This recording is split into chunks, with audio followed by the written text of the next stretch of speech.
I don't know what the difference is. I just think there's a slight difference. It's like having apathy about something versus having hostility about something. Okay. You know, like if a giraffe runs by and then Steve is like, I don't feel like it today, doesn't want to eat it, right? And sometimes I don't. And sometimes Steve doesn't want to eat the giraffe. Sometimes he does want to eat the giraffe, and sometimes he doesn't. The whole could eat a whole. I watched a video of a lion trying to eat like an adult giraffe, and that giraffe fucked that lion up. I thought you were gonna say like the lion had already killed the giraffe, and the lion was like, all right, I'm gonna try to eat this. Whew, this is the whole reason why I'm not gonna go like chase down a giraffe, because I'm pretty sure I couldn't take a lion. I don't think I could take a giraffe after witnessing what that giraffe did to said lion. Wait. I like that you were like, listen, I can't take a lion, and by the transitive property. That giraffe would kick my ass. That giraffe is kicking my ass. There you go. That's good thinking right there. We can always go to the zoo and see what happens. All right, you get dressed up in your wrestling outfit, put on a lucha mask, see what happens. Lion outfit. Could probably find you a good luchador mask, to be honest. You know what we could do? I could find you one. We could find you a Black Panther luchador mask. That wouldn't actually be controversial at all. Yeah, that doesn't feel like cultural. All right, so if it's a Black Panther luchador mask, whose culture is being appropriated? I'm appropriating everybody. I don't understand. Like I feel like if Tiki and I were to wear that, we'd get double whammied. Jumps off that high bridge and just lands on the ship. But if the first thing somebody says is, that son of a bitch is stealing the Black Panther. That's what they're concerned about. That's what they're concerned about. Not that he's not that he's in like in the fucking lion the lion enclosure. Not that I'm dressed as a lucha or Black Panther trying to eat a fucking giraffe. They're concerned that I'm appropriating somebody's culture. Aren't you worried he's gonna hurt the giraffe? They're like, no man, that giraffe's gonna kick his ass. And it probably would. They like I said, watching that thing trample that lion. Scary shit. That's pretty funny. Oh man, like that made my night. I think I'm done. Actually, I'm good. I feel really good now. Yeah, I'm signing off right now. Welcome to the Save vs. Poison podcast, the podcast dedicated to gaming, general geekery, and enduring sobriety in an ever maddening society, with your host Will and two guys that probably live under his stairs. If you're an addict, know an addict, or are just interested in exploring the outer mysteries of geekery, you're in the right place. Without further ado, let's get to the show. Welcome back to the Save vs. Poison podcast, everybody. We're recording on a Monday, which feels odd since most of the time we're recording on Tuesdays these days. It's been real weird. We're going to be recording on Tuesday next week, I think. Isn't that right? Somebody out there who I haven't introduced yet, Steve. It sounds probable. Sounds probable. That's what I thought. That's okay. That's okay. That's next week. Will, Tiki, and Steve problem. We're doing tonight's Will, Tiki, and Steve. Right? Future problems. That's not what we're dealing with tonight. It's episode 11 of the 4th season. We just keep churning them out, everybody. We'll keep being alcoholics in recovery and a nerd. And you guys just keep on listening, and that'll be exciting for all of us. It'll be great. Joining me tonight, just to throw people off, he orders his orange juice hot and drinks it with a spoon. He is one precocious rapscallion. He's my friend Steve. Hey, Steve. Warm orange juice. Warm orange juice. Just sounds so appetizing. Yeah, but like people use squash to make soup all the time. Dude, squash soup is delicious, but like hot orange juice at breakfast, that's real sounds so bad. Wait. But you know what? I'm not a fucking monster. I don't put that shit in my cereal. I wasn't trying to make you out to be a monster. I was trying to make you out to be the most hipster person that I'd ever heard of. I don't. I actually don't understand why this is a morning-only food. It doesn't have to be. It's just that the only time that I've seen him do it is at brunch. Was there cantaloupe? Probably. Because if there wasn't cantaloupe, it wasn't brunch. Where did that rule come from? I don't know that rule. Think about it. Weird rule. Think about it. You don't even have to eat the cantaloupe, but if it wasn't there, it wasn't brunch. Does it have to be on the table? Has to be on the table. Wait, no. What? Pancakes can just be for lunch? Yeah, or dinner. I know Brinner exists. I've made it. Cantaloupe. My body brunch. was a house built on Brinner for a long time. Huh. Cantaloupe. Another successful psyop. Well done, Steve. We're only like 2 minutes into the show and you've already fucking done it. All right, also joining us tonight, he likes to bring his own popcorn to the movie theater and gets indignant when they won't let him use the staff microwave in the break room. He's my friend Tiki. Nay.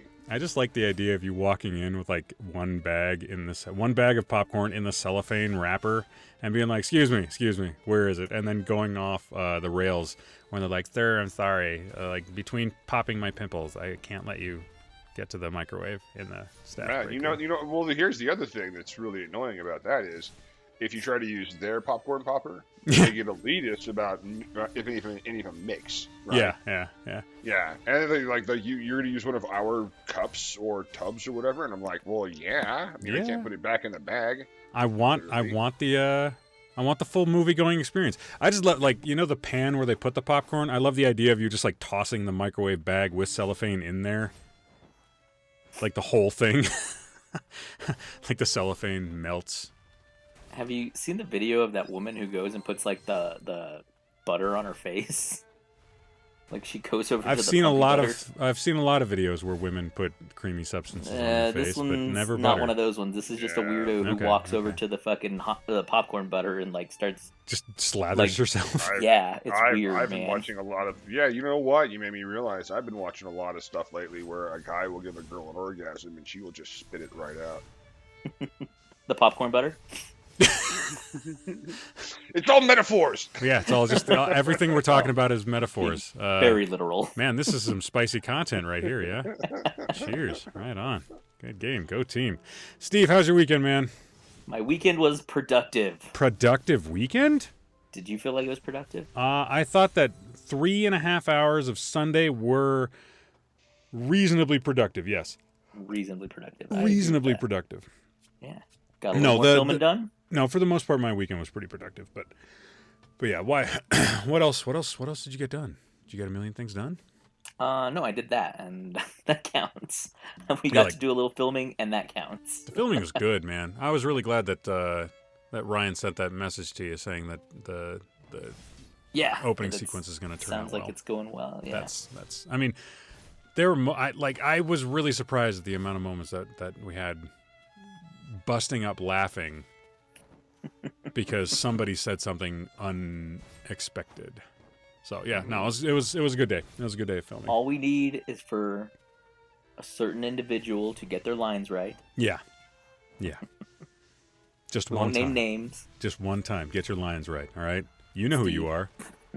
You know who you are, Steve. I'm not even there. I don't know what the hell you guys are talking about. You can come anytime you want to, man. Yeah. I know I can, but that requires me to be in the bathroom naked half the time. Nope, just in a bathrobe, towel, and shower cap. And know your fucking lines and blocking. That's it. That's all you got to do. It's real easy.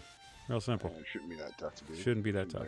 We're always looking for good actors. You're like masturbation. It should be pretty easy. That's the third jerking off onto, or by yourself joke that you've told in 4 minutes.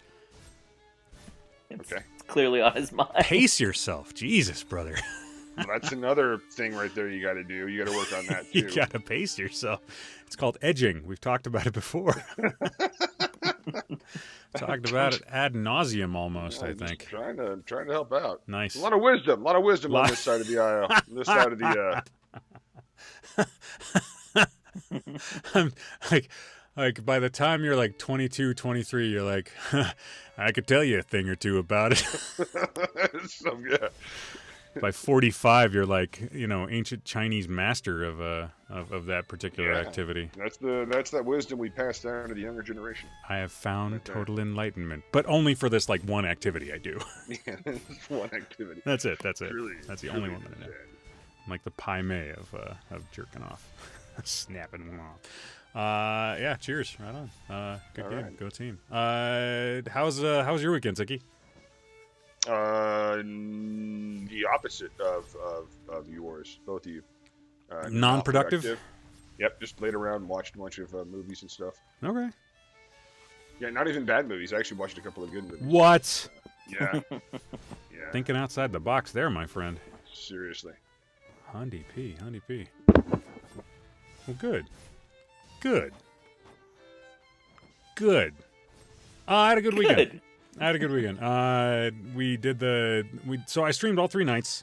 Streamed Friday night was Hunt night, as per usual, and that was fun. We had a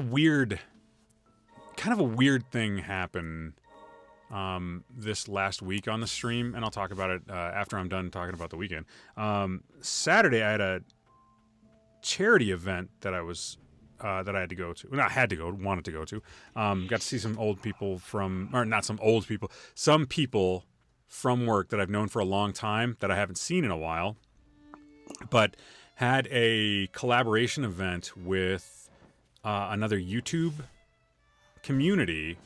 That's Soul Sniper's YouTube community. They do Hell Let Loose. They have a Hell Let Loose server, and he does guides and playthrough videos of Hell Let Loose, which is one of my favorite shooting games of all time. It really got me to a place where I felt comfortable playing shooter games because, we've had the conversation about the 13-year-old that's fucking your mom that just killed you on a shooter game and is like mid-stroke. Yeah, that's always what I had in my head. This is kind of an older crowd. Like, the dad joke energy is very, very predominant in this community, and I'm 100% there for it. So, like, the people that I've met, they're all in their seemingly mostly are in their 30s, which has been really kind of cool. 30s and 40s. I think like 1 or 2 of the guys like in their 50s and they're still playing these games, and I'm like, all right, cheers, right on. So had a collaboration event with them where we played a zombie style game, and the zombie style game isn't one that is native to the Hell Let Loose software. So we had to have very active admin presence, making sure that like the survivors only had 1 life, and when they died, they got moved over to the other side, and then the zombies could only use melee weapons and smoke grenades, and every once in a while you had one that could use a regular fragmentation grenade, but they couldn't chuck it. They had to like drop it at their feet to signify, a boomer style zombie, right? And not like over 65 zombie, not that kind of thing. Mm-hmm. We're not talking about that kind of boomer. Okay. Yeah. All right, but an explodey one. Explodey. Yeah. The surviving team or survivors could only use pistols, fragmentation grenades, and bolt action rifles. And I got to stream from the perspective of the survivors both times, and both times it was one of the most like tense, fun gameplay experiences that I'd had in a really, really long time. And because it was so goofy, I didn't care that when I got killed. And we came to this idea, like, the only person that actually loses is just the last survivor to die, right? Like, all the other survivors, they just become zombies. So they get to run around going, meh, brains. Had a great time doing that. And then went back to the charity event for a little while, saw some more people that I hadn't seen in a while. And then had the filming with Steve on Sunday. And then last night's stream was okay. I got to spend time with one of the community members playing Diablo 3, and that was fun. Like the gameplay was fun, but it's kind of a low-key, quieter stream. We started off with about 10 people, and then it just sort of kind of pittered out and after about half an hour, and then it was just me and the one community member playing. But the gameplay was fun. Diablo 3 is a lot of fun to play. So the weird thing that happened was we had somebody show up in the stream, and the stream, it's a sobriety first stream, right? Like, all of this is sobriety first. Shows up a little while ago, and I'm not judging, I'm not throwing shade. I just thought it was interesting. Shows up, says, "Hey, what's up? What's going on? How are you? I'm trying to get off coke." And this is where the conversation from last week comes from, was where do you where do you direct somebody if you're a little out of your depth in terms of advice that you can possibly give? Because, cocaine is not something that I have any experience with whatsoever, except for like in a medical setting where we use it as a vasoconstrictor, and that's it. Like it's used as something to keep blood flow down when we do things like nasal surgeries. So I don't have any experience with cocaine outside of a clinical setting. This guy comes in, says, I want to quit coke. Okay, all right, cool. Well, welcome to the community. Glad you're here. Here's, what we're all about and everything. And over the course of like 2 streams, he comes in and he's talking about all these other drugs that he's doing. And there was a part of my brain that popped up as all of this seems like warning signs. But can you engage with substances in a healthier manner than, like, I would? I think so. I mean, my mother-in-law has, like, a half a glass of wine every once in a while. She engages with alcohol in a way that I can't. So, do I project onto other people my inability to say no to things that I want to put in my face and make me feel all goofy? That seems kind of weird. But then on the other hand, this guy last night asks the question, hey, so I've done like 9 drugs. I was wondering what I should do for my 10th. What do you guys think? What? And I'm like, I'm laughing. I think this is hysterical. I'm like, dude, this is like a little off brand for me, man. I can't give you, like, here's what I can tell you. Please be safe. Please get a testing kit so that, like, if you try MDMA or something like that, you're not, getting like fentanyl-laced MDMA or you're, whatever. Don't. I think I heard a story of somebody who did meth accidentally because they thought it was MDMA. Like, don't do that, please. I was just laughing at the whole thing. Like, the whole situation was really ridiculous. Like, why would you ask me that question? Like, so I answered, I don't. That's off-brand, man. I can't give you that kind of advice. I can say that if it were me, I would not do that thing, and I would urge you to please be safe and please be careful. Now, I thought this guy was kind of trolling us for a second, but he actually like responded and said, "You know what? I'm so sorry." Or no, he said, "My bad. You're absolutely right. That is kind of off-brand." Like that's kind of what he said. And I thought that was really funny. Like he immediately recognized how ridiculous the like asking a bunch of sober people, "Hey, what drug should I do?" I mean, you guys have done these, right? It's like what you should have some recommendations. Seriously, what the fuck should I do? Like tell him, you know what, you need Jesus. That's the only drug you need. Get you some God.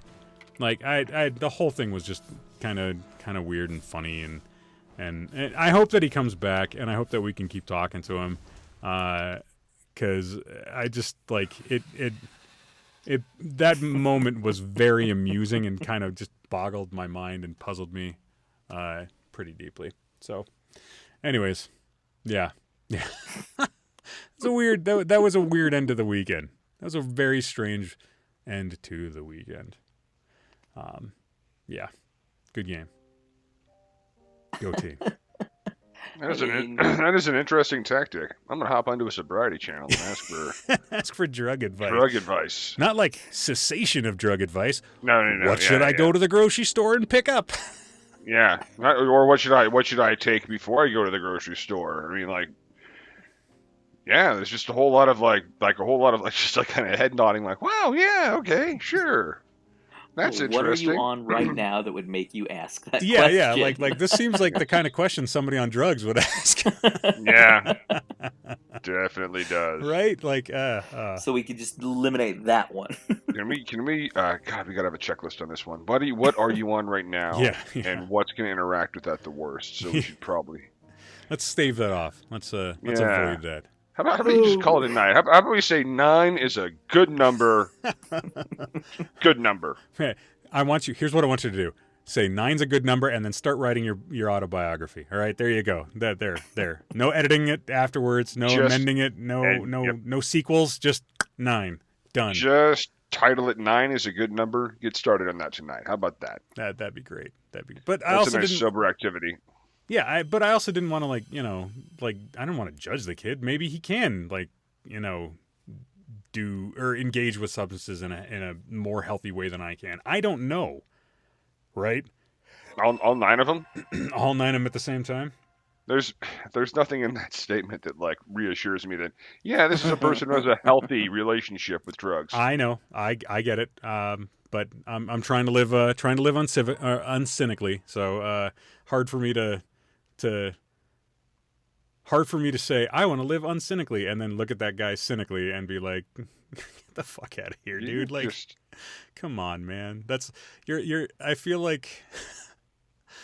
Oh man, I feel like you're walking into a library and going, what time's the 3:30 showing of the latest Thor: Love and Thunder? Like you're in the wrong place, man. This is not that place. This is not that place. I don't know. Fuck. I don't know. It was just weird and it threw me off. Mm-hmm. Maybe I dreamed it. Maybe it was a dream. I had weird dreams this weekend. It didn't actually happen. Maybe it didn't happen. Somebody tell me if it happened or not, all right? All right, Bowler, I know that you're listening to this right now. Otter, I know you were in the chat last night. Tell me if this happened, okay? Somebody let me know. I want to know their reactions. I don't know. I'd be curious too. Yeah. That's a really strange. That's just really, really bizarre. I guess for me, I keep on going back to the whole well, maybe he has a healthy relationship with drugs that I don't know about. I'm like, nah, I think the odds are. If you got a skill of 18 at this point, and you're just trying to roll a 2 or better on a 20-sider. So you don't have to worry about a natural 20 to fucking crit this thing. You can do it pretty easily. It's a 9. Now I'm racking my brain what 9? Do I even know of 9 substances that was he smoking cigarettes and meth, doing fentanyl, drinking, feel like if you're counting cocaine, cigarettes, going. Yeah, I know. I'm that's the stretch I have to make, right? He was drinking a soda that has caffeine, huh? Yeah. He was on energy drink. Ooh, he was on ibuprofen and aspirin. Ooh. Yeah. What are we talking about here? What are we talking about here? Yeah. Sick of that freaking cocktail there, and you gotta, maybe it's, I don't know. So if you were to talk to somebody at a bar who had 9 shots lined up right in a row and was doing each one of them, they were all different alcohols. Yeah, they were all different alcohols, and they look at you and they go, "Oh, what do you think I should do for the 10th one there, huh?" And you're like, you know what? Maybe this guy's got a healthier relationship with alcohol than I do. Yeah. Yeah. That's what I would think. That's exactly what I would think. God damn it, Tiki. No, you wouldn't. Logicked there, sir. You would give the man a bunch of crayons and a kitty menu, and you'd say, "Start writing your autobiography right now." That's crayons and a kitty menu. And don't stop when you think it's time to do the maze. All right, you keep writing that autobiography. Use small. By the way, there's small words. And there's 3 ways out of that maze, so you got to find all of them. Yeah. Joke's on him. There's only 2 ways out of the maze. Okay. Cheers. I'm with nicely ferreted out there, buddy. Nicely ferreted out.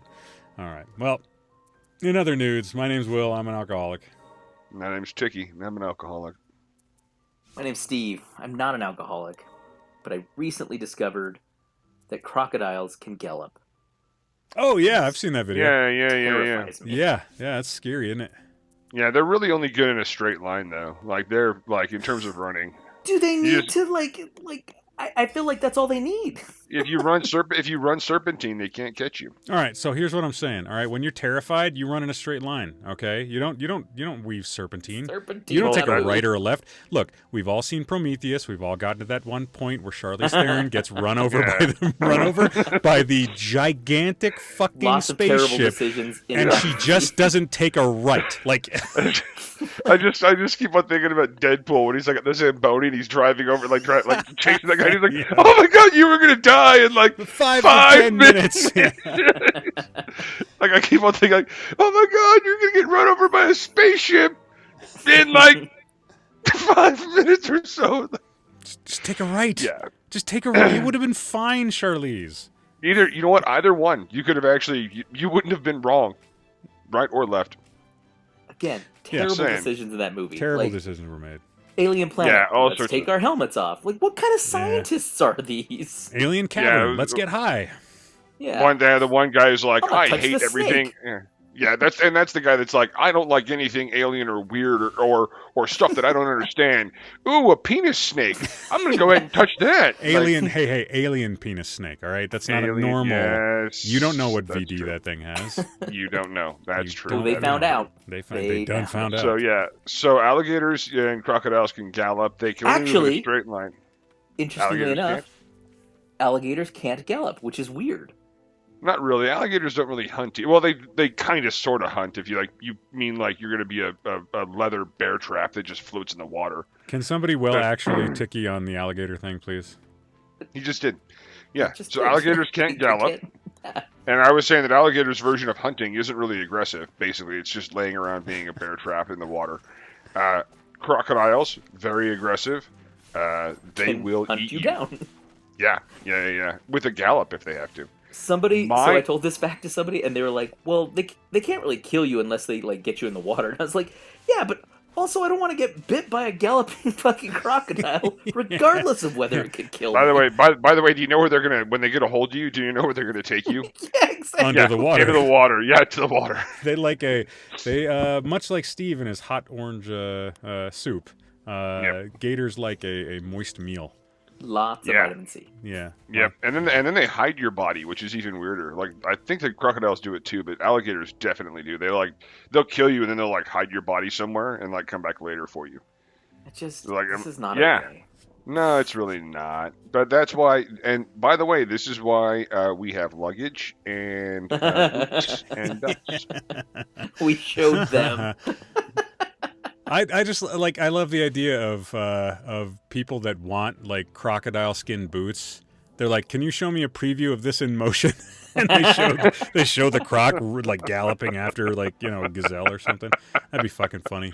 That'd be awesome. This is what it was like. Man, that looks like great range of motion. I feel like I could really. I think I'm gonna use these for track running. Yeah, they're interesting animals for sure. They've been around for like 1 million years, pretty much unchanged. Yeah. And like for whatever reason, like people in India and Egypt are like, "Oh my God, we should take the bodies of our dead and float them down this river." And the crocodiles are like, "Yeah, you snack. Totally do that." We would like to honor our grandmother by letting them become gator poop. Yeah, well, then so the other thing about gators is they eat carrion. They'll eat like regular meat and stuff, but if it's like rotten or rotting, they will actually go after that. Like they think that's like actually better for their diet. Fermented. So that's why if they kill you and that's why when they kill you, they dump you somewhere to let you decompose a little bit and let your flesh kind of rot. Oh, thank you. That process to begin. Then they come back and they're like, "Oh, it's like aged beef." You're like, "Oh, this is awesome," which is why those particular areas in the world where people are putting their dead down the river, like it is like the perfect food for these animals that love carrion. They just love dead flesh, and they're just like it shows up and they're like, "Oh my, where does this come from?" Like it seems like it's every day. How awesome would it be to be a croc? Like they send the dead down the river. Like you don't even have to like tip a delivery guy for that. That's awesome. Yeah. Yep. No, and then when you think about it, these are the same people who are like, "We have these crocodile and alligator infestations everywhere," and you're like, "Yeah, wonder how that happened." Like, oh shit. Yeah. All right, well, that was a good psyops. Yeah, that was a great man. I'm happy that one happened too. I'm not even like pissed. Yeah, I'm more amazed than anything else. Yeah, that was beautiful. I am still slightly afraid. Yeah. I don't live near an alligator or crocodile. No, you're going to be at the zoo for that for the luchador on lion fight. So yeah, luchador on giraffe. I think you should go with the lion first. I don't think really you should test go with your the mettle. I don't think it's the right way to do it. I feel like I need to work up to it, but yeah, is trampled better than mauled? I don't know. I don't know. James Earl Jones wore a whole like lion's head thingy for his, portrayal of the king of that fake kingdom in Africa that Eddie Murphy came from. From that one movie, that one time. Jaffe Joffer, isn't that his name? All of you know that's actually 2 movies, Coming to America and Coming to America 2. It's true. I never saw the second one, though. I did love the first one.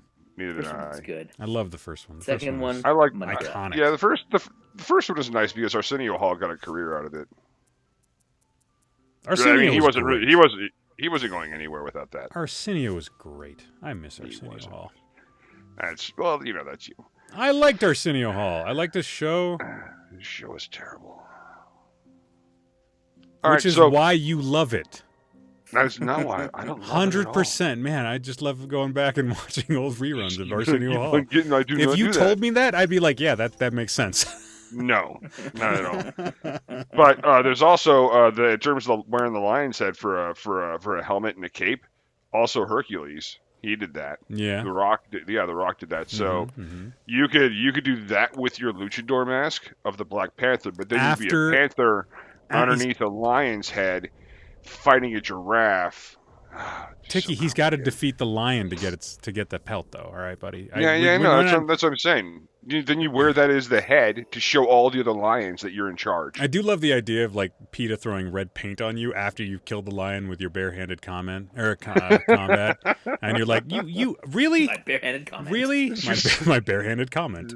Just and then there's also you're gonna have the crowd that's mad about the whole Black Panther luchador mask too. Probably, I think at some point in time you're just gonna have to ignore one of those groups. I mean, wholeheartedly. You won't be able to ignore all of them. I gotta be me. Yeah, I just gotta be me. So feeling pretty hyped, like I could take a lion, guys. Good. After this pep talk. Good. This is going to be a fun wonderful event that we'll sell tickets to. Yeah. I had a drinky dream this last weekend, Saturday night. I had a drinky dream for the first time in 3 months, and it really fucked with me. I had a hard time with it. Especially since, like, it was 2 bad things and a good thing. Like, the 2 bad things were, 1, I was drinking. 2, I abandoned my oldest kid in the dream. And then 3, Bill Murray was my spirit animal that brought me back to sobriety. So 2 bad things and a good thing. Because if my subconscious is like, you know what, we need rescuing, how can we do that? And Bill Murray is what pops up in my head. Okay, all right. I think I'm in a pretty decent place if that's where my subconscious needs to go. So that was kind of frustrating. Like, I didn't have any like weird cravings or anything, but I started to think to myself, maybe I'm past the drinky dreams because I hadn't had one in so long. Maybe it's just maybe that part of things is behind me because it fucks with you when you have an alcohol-based drink or alcohol-based dream. It messes with your sleep. Like, I woke up, I was up for another like hour and a half. I was supposed to go work out before we did the filming stuff, but I ended up not going to work out, which is something that I rarely do. My fitness is really, really important to me. And it totally threw me off of my game Sunday morning.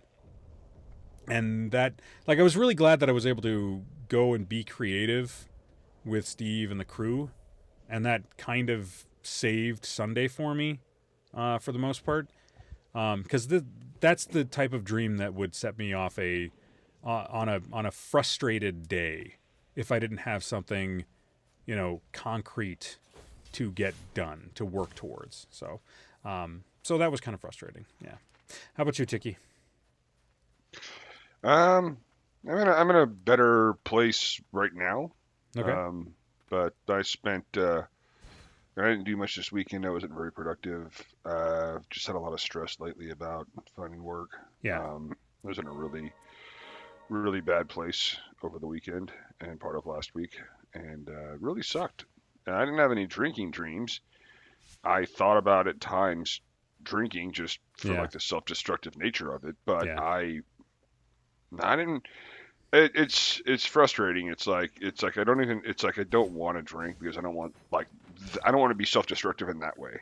Yeah. But there are other things that I gave pause to. So it was kind of rough, to be honest. Not happy about my weekend at all. Oh. And shit happens sometimes. Yeah. I started feeling a little bit better yesterday, but today feeling a lot better. It's good to actually have some social interaction. Like I don't know. was trying to get out of the house, trying to go out and do things with other people. I had some people cancel on me. That kind of like threw me into a funk. And then I was like, well, now I'm stuck at home and there's nothing to do and I have nowhere to be. It's frustrating, but you know what? Yeah, I'm getting over it, so I'll be okay. I think I'm not a big fan of the Black Panther luchador mask. It's not a Black Panther thing. It's not a cultural appropriation thing. It's just I think Captain America would be more of my. A Captain America luchador mask? We can do that. America. Yeah. But would you fight a lion wearing it? Yeah, you gotta fight a lion. Would I fight a lion wearing it? Yes, because that's the pride and soul of America. But I would take a bald eagle with me to help me fight the lion. Oh, fuck yeah. And then we'd call it Not Santos against the lion. Yeah. Yeah. Well, you're not Santos, and it would be that would definitely be cultural appropriation. Yeah. If we had you. Yeah. The moment you bring up Santos, that's going to be cultural. Yeah, that's not okay. That's not okay. Mm-hmm. Damn it, Steve! You and all of your cultural appropriation. Fucking Steve, killing us here. So yeah, I'm actually pretty happy to be like on the podcast today and be able to talk to people and get that out, to get that energy, focus somewhere. Right on, brother. Right on. I'm glad we're doing it tonight. We have been moving it to Tuesdays a lot because of scheduling stuff. I think every other time it's been 50-50 Monday or Tuesday. So I want to get back to having it on Monday nights. I want the consistency of it.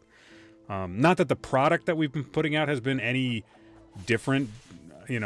Monday or Tuesday night we're still recording something that I'm proud to put out. But yeah, I do want the consistency of it. So Steve, anything shared tonight? No, man, I'm feeling good. Feeling good? I mean, aside from my hot orange juice addiction, feeling good. Awesome. Tiki, I wanted to tell you this earlier, but my sister-in-law went on a bachelorette party this last weekend, and one of the things that they did, and I thought that you would really key into this, was they did slow-mo videos of trying to catch hot dogs that were thrown into their mouths. I thought that you would really... I'm going to see if I can get some of that footage so we can show it to you. And then then you can have that for your time. Yeah. Sounds good. This is one of the funniest fucking things. I don't know if you've seen any videos like that on the internet, but seeing the wiener bouncing off of noses when they're trying so hard to catch it in their mouth, fuck's sake, is that funny? Oh my god, it was very enjoyable to watch. Very high-powered professional women try to do. You're gonna say, that's awesome, because you've actually told us a lot about a lot of those women. Yeah, I imagine they're the same. It's weird though, because in bachelor parties, we don't take peaches and cut them in half and then start throwing them in each other's faces, right? That's true. That's true. Why don't we do that next bachelor party? Next bachelor party. Yeah, they're not in season. Okay, everybody, 100% in season right now. Jesus, what the hell, man? It's bachelor parties don't have a season. But yeah, you could set it up on the table. You put it on a plate. You go, Haynes, man, you're back, and then you gotta just dig into that thing. I don't know why I don't know why that doesn't happen. Slow mo videos of it. I don't know, because those things are heavier than a wiener. Well, yeah, but the way that I just described it is more like a pie eating contest. That's true. That is true. So weight really shouldn't be. Take the pit out. Yeah, get the pit out. You're gonna bust your nose on that. Tell you what, it's embarrassing. It can be embarrassing. You bust your nose on a woman's hoo-ha. Challenge accepted. My wife's gonna be like, "Why are you headbutting it?" I'm like, "What?" Tiki said this was a technique. I got to do this. Sorry. I didn't say it was a technique. I said it's embarrassing. I don't care. A little bit. Yeah.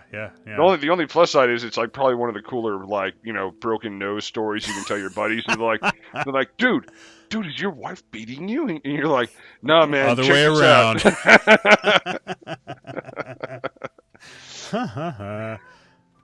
Wow. Yeah. All right. Yeah. So tonight's alcohol-based topic of conversation, and I know we've already kind of did with the stream stuff, but the thought that I had was one where I thought about some of the advice that I've given recently on the stream, and I was wondering, and this is a topic of conversation, not necessarily a like I'm not looking for a concrete answer, just maybe what you guys think. The further away that we get from our initial dates of sobriety, the less likely we are to potentially remember everything that we felt, everything that we went through, everything that surrounds those first couple of months that are so incredibly critical. So the question that I have is, do you think that you could get to a place where the advice that you give later on down the road, let's say you're 10, 15, 20 years sober and somebody comes to you and says, hey, I know that you're sober, I could use some help. Do you ever think that advice, because you're so distant from that first portion of your life where you got sober, do you think that the shine will wear off, that you won't be able to communicate it as well? Because that's something that I kind of worry about a little bit, because I've noticed that early on I had a lot of lessons, I had a lot of advice that was given to me that I was happy to basically just regurgitate. But the further I get away from it, like, I have to dredge it up a little bit more. Like, I think of things that happen recently, or things that I worry about or have contended with recently, but those early steps that are so critical, like beyond get help, find a physician, get into therapy, go to meetings, find an activity that's basically specifically for your sobriety. I forget to check them off the list of advice that I give, and then and also don't forget about this. And here's this one too. It doesn't come as quickly and as naturally as it did, like a year ago. Yeah, we were talking before the before the show about my observation that it reminded me a lot of I watched She-Hulk. I watched the first episode, but there's a lot of stuff about her going through the transformations, her being a Hulk, her becoming a superhero or not, as far as she wanted to go, and Bruce Banner's entire scientific mindset with a binder. Here are some things you're going to encounter. All right. Yeah. Here are some mantras you have to learn to go through. Here's some different techniques and all that, and his cousin. I mean, Jen, she just doesn't care. It's not that she doesn't care. It's that he has this overwhelming experience with it. 30 years of being the Hulk. 30 years, 10 years to try and merge the two personalities of Bruce Banner and the Hulk, and all of this work that he's done and he's documented, and he's trying to show it to her and expecting that their experiences are going to mirror each other. Right. And we all know that that's just not how sobriety works. That's not how anybody's journey is. Mine is not the same as yours. Right. Will. It's not the same as most other people's, and I'm sure that yours is not the same as most other people's. Even if we have similarities, we don't go through the exact same things. So maybe those fine, detailed explanations, maybe that is something we kind of step away from. For me, I usually just I'm talk to your doctor and get a therapist. I'd say the same. Honestly, I'd say almost the same thing for somebody who's going through a divorce. Get a therapist. People are get a lawyer. I'm no, man, get a therapist. Get a therapist and then they get a lawyer. That's the order of operations there. But I'm not going to tell you what to do week in and week out. I don't have that information to share. I don't have that kind of feedback available. Steve, I thought they did a good job in She-Hulk of actually showing that. So that's cool. I haven't watched the show yet. Don't know when I will. I have so many things that people want me to watch, and I'm like, it's okay. Apparently, you could. I heard there's a video out there of young ladies who are good executives with hot dogs being bounced off their faces. Yeah, which is vastly more entertaining to me. Also videos about crocodiles. Also videos about galloping crocodiles. Yeah, that's 100% true. Steve, what from an outsider's perspective? So, from an outsider's perspective, you know what? Obviously, you're not going to know until you're there, right? Right. That's just how it is. This is all speculation. But I guess I would like to think that even though you might have to dig a little bit for the information, I still think the information is good. For one, specific reason, and that's that if you've made it that long maintaining your sobriety, then whatever you were doing obviously worked. So at least I would tend to look at it that way. You know what I mean? Like, you clearly have something to impart the further along you get on this journey, if you've managed to stick with it that long. Yeah. So yeah, I think that just that fact in itself would be helpful. You know, I mean, maybe not. I don't know. Right. I don't know, I tell people the only piece of advice that I think I give that people get upset about or get mad at me over is they go, well, what's it like when you get sober? What's it like being sober? And I tell them what a guy told me many years ago at this point, not many years ago, like 4 years ago, 5 years ago, which is your first year, it's going to be really boring. You won't have activities. You won't be able to do the same things you used to do. You're going to be kind of like, you're going to wind up consolidating a lot of your life. You're going to realize these missing pieces where alcohol filled that in. Those are gone now, and you have these gaps. And it can be terribly boring for about, honestly, the first 6 months to a year, depending on who you are. Yeah. You're not going to go out and party. I still think that's really honest advice. I don't think that's advice people want to hear, though. No, absolutely not. It's like, yeah, right. like, what do I do if I'm going to get sober? And I'm like, you become boring for like a while, like a little while, like 6 months, maybe a year. You got to dress it up. You got to, yeah. I don't know how to dress that up. I honestly don't. Yeah. You're going to watch a lot of bad movies, Go for a lot of motorcycle rides. However you got a you don't even own a motorcycle. You're still going to go for a lot of motorcycle rides. You're going to wind up getting videos from your buddies of women getting hot dogs winged at their faces. And you're going to like it. You're going to like it. Not like in a bad way. Actually, probably every good way possible. All the best ways. Best ways. God, they were so fucking funny. I'm not even kidding. It's so like I remember one like went end into one of the girls' mouths and then like hopped out before she could clamp down on it. It was so my good. God. So back to kind of the serious topic of sobriety and how do we give advice that isn't just dick jokes. I think that it's just the overwhelming amount of information in that sense, or even the bad news of this is not going to be necessarily enjoyable, and we're all going to have a different journey for it. So I mean, you're 100% right about that. Like I think that first year of boring is because you have so much work to do figuring out who you are that you would have just gone to the bottle. Because you were bored or you were restless or you were now you're having to confront all of that in a much more direct manner. Yeah. At least I'm hoping that people are doing.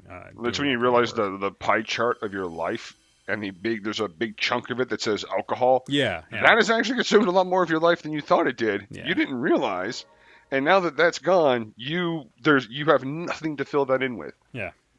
Like, you can't, because you're not, I mean, you shouldn't go to the bar and hang out. That's something that maybe you used to do while you were drunk or drinking. Again, that's why, for me, it's like, I ride my motorcycle. I enjoy it. Luckily, I thoroughly enjoy it. But if I was to tell you that, I just ride my motorcycle, take it out for 30, 40 miles, kind of get that out of my system. And people are like, oh, do you think about driving your car doing that? And I'm like, fuck my car. No. I have boring activities that I do that I can do solo, that I can do by myself, that help fill that void. And I still don't think I still don't feel like that gap in my life. And it's been 2.5 years. I still don't feel like it's entirely filled back in with better things. Yeah. So I don't know. Maybe I need to masturbate more. I feel like you're at the point of chafing. I feel like you're just whittling it down to a nub. That's not how. That's not how. Just whittling it down and just. It's not like I. You know what? It's not like I call you all the time to talk about this though. So I don't know how where's just this on information? The podcast. I'm just extrapolating. That's your fifth. Once a week. That's your fifth jerk off joke of the night. So it's obviously on your mind. You brought up the hot dogs being flung at women's faces. Yeah, that's true. I can only expect so much of a biological reaction from you. You were banning that hot women. dog I was banking on that though. Yeah, 100%. That was good. Fuck, that derailed me. God damn it, you Steve Psyop me with the wiener shit. That's you. That was yours. I know. I had the thought though. That was your it's wiener. Gone forever. It was my wiener. I just threw my I went to the store and got myself a 6-pack of Hebrew Nationals. No. Fuck. I had something. Now it's slipped. Oh well. Fuck it. It slipped, huh? It slipped. Yeah. It slipped. Slipped right in. Right in and right out. Yeah, just like that one wiener. Yep, yeah, that one. That one wiener. All right, so we got about 10-ish minutes left for this week's conversation about geekery and video games. A little bit of a spicy topic of conversation. I don't know how I feel about this one. I don't want to bring... Oh, well, I don't know. So there are companies out in the world that produce games. And sometimes those companies get embroiled in controversy.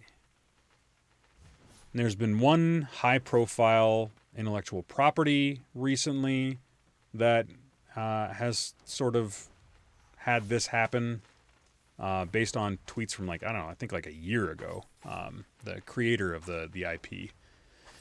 And then there's large companies like Blizzard who are rife with controversy. What would it take from a game company to get you to stop investing in their games, stop playing the games that you own of theirs now, stop, purchasing them in the future? What would it take to get you to stop that? Because I look at some of these games and I'm like, these look amazing and I want to buy and play them so bad. I think honestly and you mentioned Blizzard, and one of the main things you could do is you could have a big secret announcement, and when you finally reveal it, it's just a mobile app version of the game that you already had. That was not a small controversy either, especially that was fucking, because we know exactly what mobile games are. They're literally a predatory program designed to steal your fucking money, and it works. If I was a terrible human being, I would design a mobile game to fleece people of their fucking money. So yeah, that's one of them. But the thing with Blizzard, I think, is that you can get mad at them from both the left and the right wing. The amount of sexism and harassment that I've heard of should anger everybody, left and right. The amount of covering for the Chinese government so that they can sell, because that's a massive market for Blizzard. Massive market. And it's one thing to have the Chinese government say, look, we don't like skeletons in the games, take the skeletons out. And Blizzard goes, okay, no problem. It's another thing for Blizzard to take money from a winner of a competition when that winner criticized the CPC's policies on Hong Kong. Huge controversy there. Yeah, I mean, I guess ultimately, so Blizzard's kind of made a bunch of guffaws, a bunch of mistakes with their own fans, and that is they've actually kind of gone after their own fans, which is weird. It's like if you were say a major fucking heavy metal band and you sued your fans for sharing your music.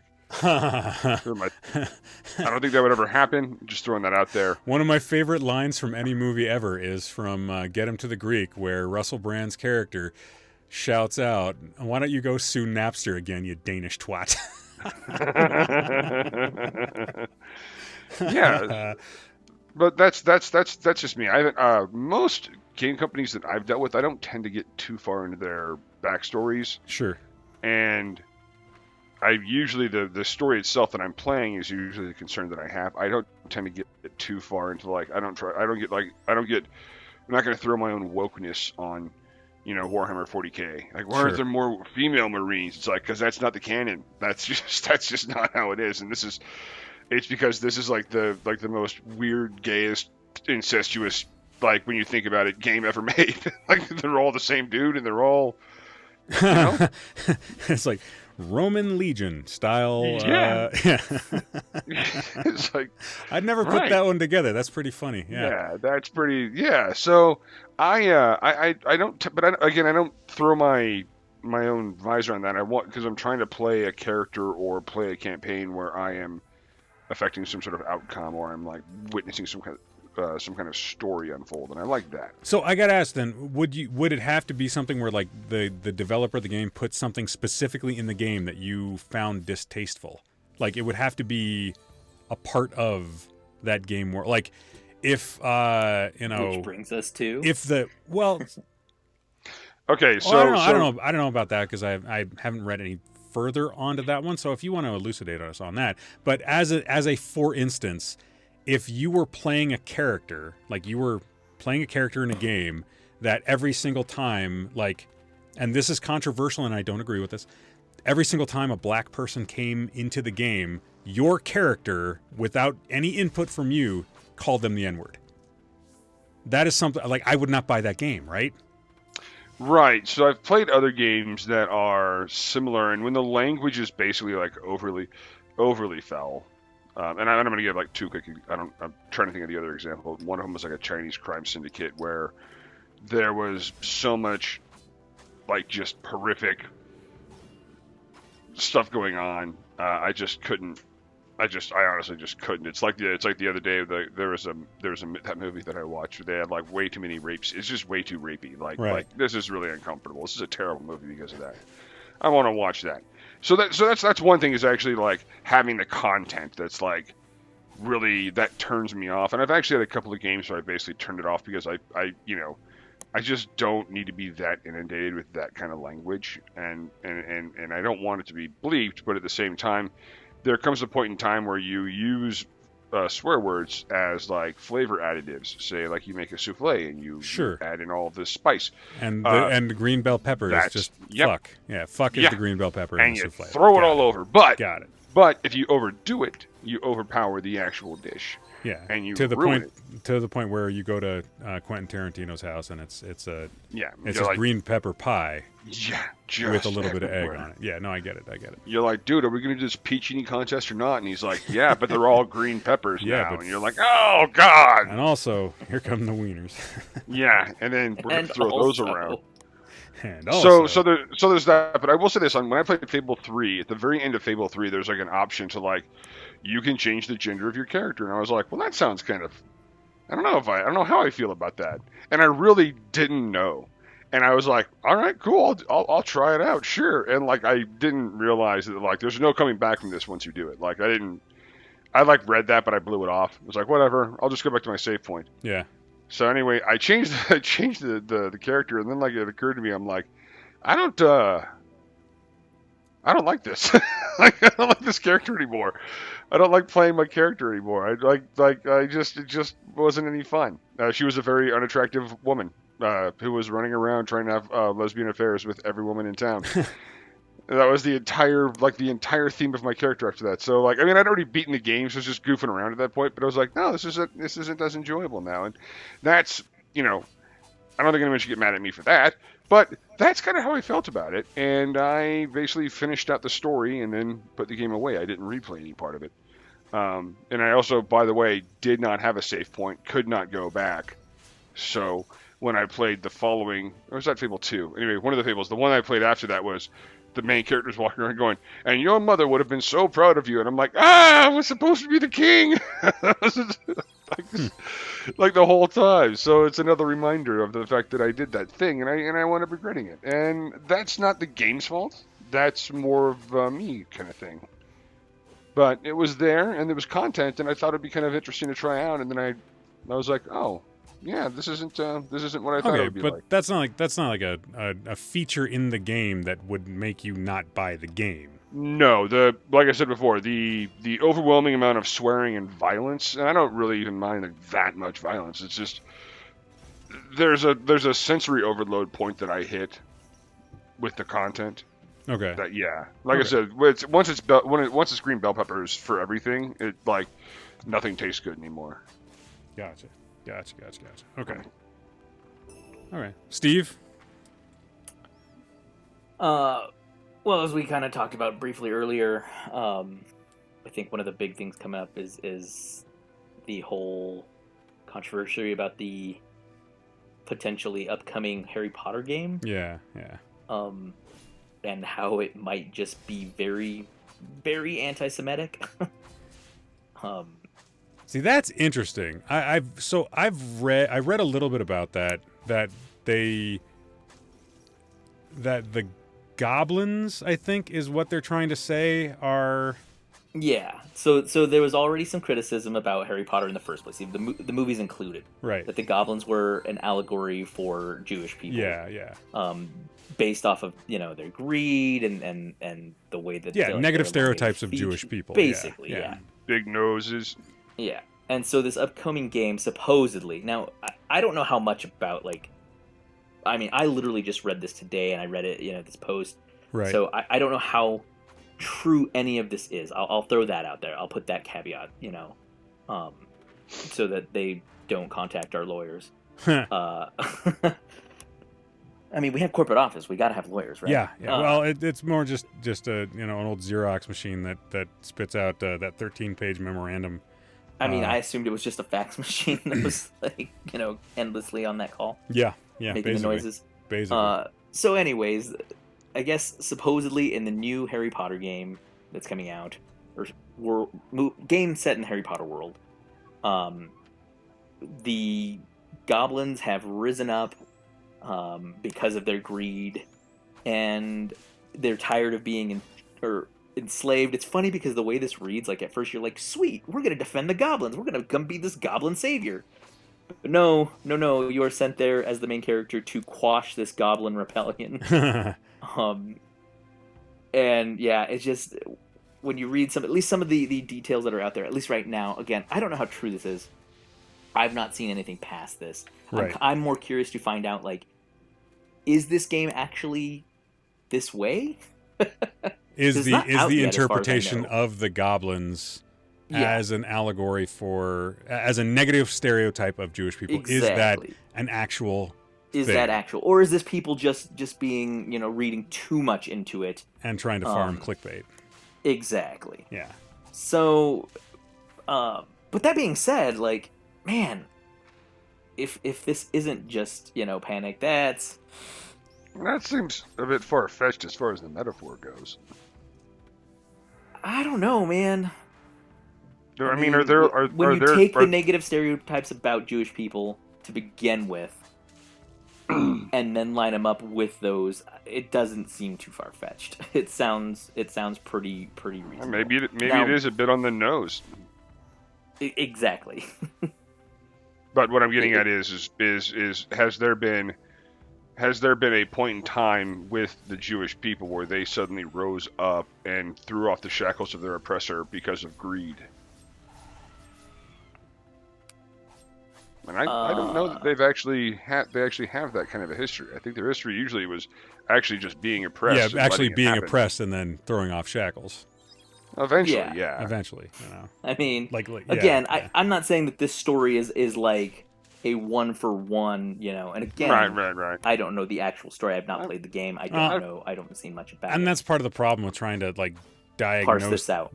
Without actually having an understanding of what's going.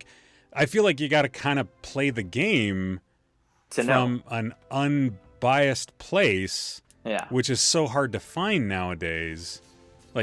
Anybody that reads that article that automatically thought, negatively of Harry Potter or, was worried about the oppressor-oppressee dynamic.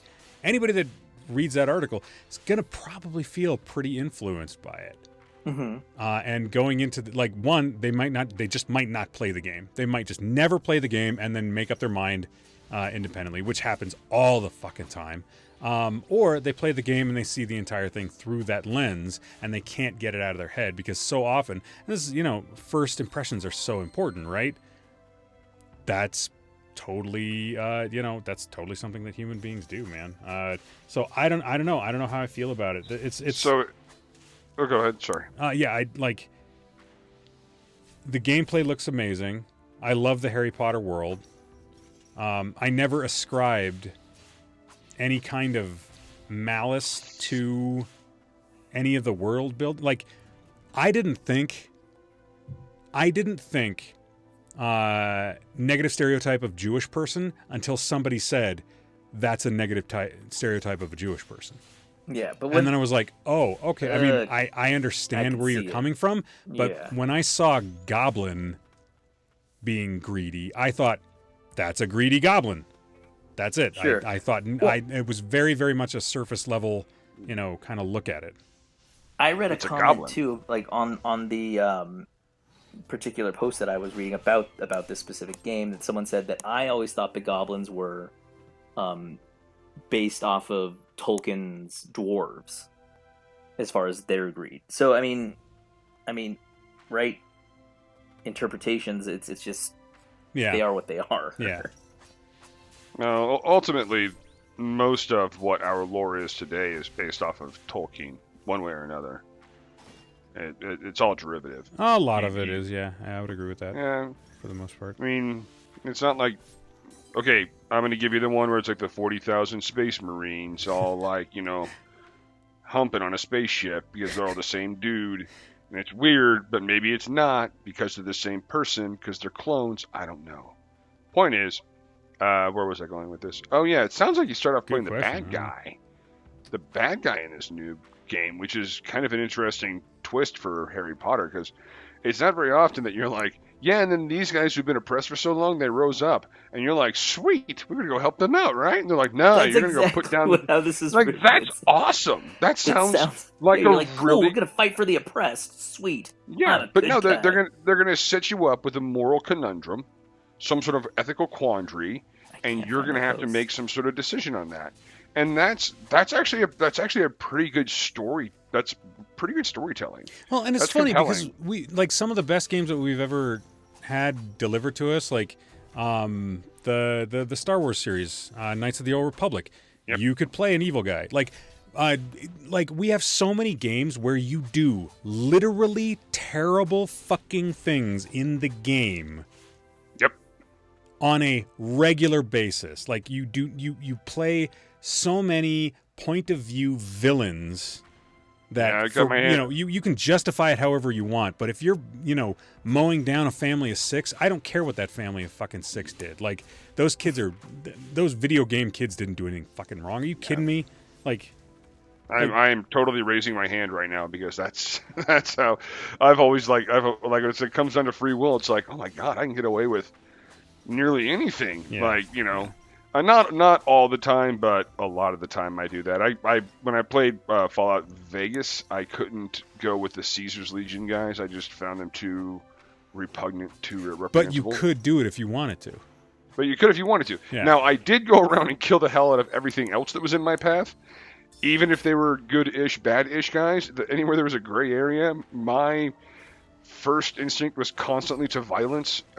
So, yeah, maybe not the hero that the Wastelands needs. I know every time I've been Link, I destroy everybody's clay pots. Yeah, everybody's fucking clay pots die. All right, like, every single time I play those games. Where you hid your money, I'm destroying that shit. So funny. No, that's where the stereotype comes from. Yeah, I mean, there's something fun about playing the villain. There's something fun about playing the villain.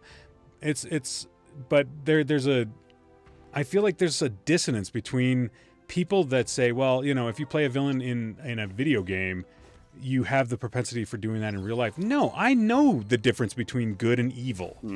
Yeah. I know that. I have pretty decent fucking morals. I think it was Mel Brooks who said, I see when they talked about violence in the streets, he's like, there's violence on TV, there's violence in the streets. I see a correlation. And Mel Brooks said, there's comedy on TV, but I don't see comedy in the streets. Really good point. In subway cars. Only in subway cars. But definitely in subway cars. So yeah, I follow. I think that for this one, I think what people might be more upset about is that even if they are an allegory for Hebrew or Jewish people or whatever, for anybody really, gypsies, right? Your character is being why not? Well, I mean, you are playing the character who is responsible for putting down their rebellion, or at least that's how it seems in the opening of the game or the early releases of what we've seen. And rather than applaud storytelling or a different viewpoint for these things, the ethical and moral quandaries that you might face because of them, causing the player to then have some sort of reserves about the character they're playing and what they're doing. Instead, everybody has, as we talked about earlier, applied their wokeness. Yeah, their lens of morality. I don't know lens about morality, but lens of morality. It's whatever. It's jokeness, wokeness. But yeah, I think yours is better. The lens of morality. They've applied that. Yeah. Onto what the content they've seen so far is, rather than play out what the content is going to be, or rather than, like I said, rather than applaud hey, this could be some pretty cool, compelling storytelling going on here. This could be some world building shit, Knights of the Old Republic was. Yeah. So I don't know. I don't know how I feel about it. I don't I want to play Diablo 4. I want to play Diablo 4 so fucking bad. That game looks amazing. But there are things that Blizzard has done as a company that I absolutely do not agree with. So I'm having a really hard time saying, you know what, I'm going to be part of giving them money. But I want to play that fucking game. Hogwarts Legacy looks like a fun game. This whole conversation reminds me, kind of what I brought up the other day, right? Of art versus artist. Yeah. Can you separate them? Yeah. And I guess that's case by case and individualistic, can you separate it? And then, and then coming to some closure on the idea that,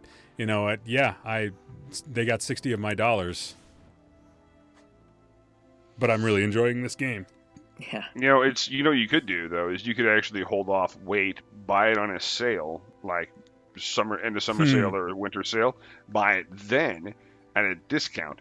Then, while you're waiting, that time period you have to wait between that release and then when you finally get it for a discount, is you could play the Diablo 3 mobile game. Oh yeah, 100%. No, what I'll do is it's every time I punch a kid, I'll go and give I'll go and give a kid a Subway sandwich, or I'll feed a homeless child. I'll do one good thing for each bad thing I do. It's all about checks and balances, right? I bought Hogwarts Legacy, but then I went and gave to my local Dumb Friends League. Hey, that's how Danny deals with eating at Chick-fil-A. It's like a charity he'll give to the same amount that he gave to Chick-fil-A. That's to funny. Offset that karma. Yeah, that's funny. I don't know that's how that works, but it amuses me to think. If it works that way for him, it works that way for him. That's yeah. And that's what matters. All right. Well, I think that's going to be a podcast for tonight. And like every episode of the Save vs. Poison podcast, we like to shout out to the mutual support groups we hope you turn to in your time of need. Alcoholics Anonymous, www.aa.org, 212-870-3400. Moderation Management, moderation.org, 212-871-0974. Secular AA, SOS Sobriety.org, 323-693-1633. Smart Recovery, smartrecovery.org, 440-951-5357, and Women for Sobriety, womenforsobriety.org, 215-536-8026, for friends and family of addicts and alcoholics that need a little help in a family-type setting. There's Al-Anon family groups at www.al-anon.alateen.org or 1-888-425-2666. From all of us here at the Save vs. Poison podcast, I'm Will. I'm Tiki. I'm Steve. And we wish you warm, creamy regards. Good night, everybody. Thanks so much. Will, you got a lot of editing to do on this one. It'll be all right. You've just listened to another episode of the Save vs. Poison podcast. If you liked what you heard, Please follow us, like, and subscribe on Twitter at @VS_save, on Facebook at the Save vs. Poison Podcast, and streaming live on Twitch at twitch.tv/SvP Podcast. Thanks so much for joining us, and stay safe, everyone.